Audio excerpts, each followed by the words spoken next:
শেরপুরের ঝিনাইগাতিতে গারো পাহাড়ের তাওয়াকুচা রেঞ্জে ২০১৮ সালে সোয়া কোটি টাকা ব্যয়ে ১১ কিলোমিটার জায়গা জুড়ে বসানো হয় বৈদ্যুতিক বেড়া। বন্য হাতি তাড়াতে সৌর বিদ্যুৎ চালিত এই বেড়ার মাধ্যমে প্রাথমিক সফলতা এলেও সঠিক রক্ষণাবেক্ষণের অভাবে তা অকেজো হয়ে যায়।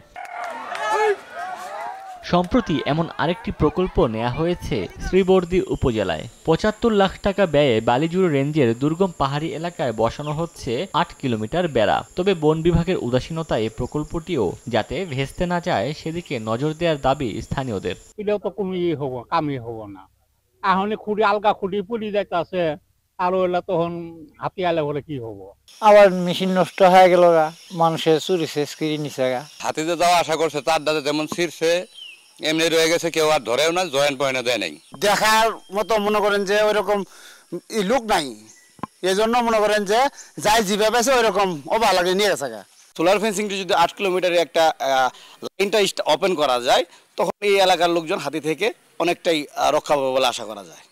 নগদে ৫০০ টাকা বা তার বেশি পেমেন্টে পেতে পারেন ঢাকায় জমিসহ ২০ কোটি টাকার পুরস্কার। সকল দুর্বলতা দূর করে হাতির আক্রমণ ঠেকাতে বন বিভাগ কাজ করছে বলে জানালেন সংশ্লিষ্ট কর্মকর্তা।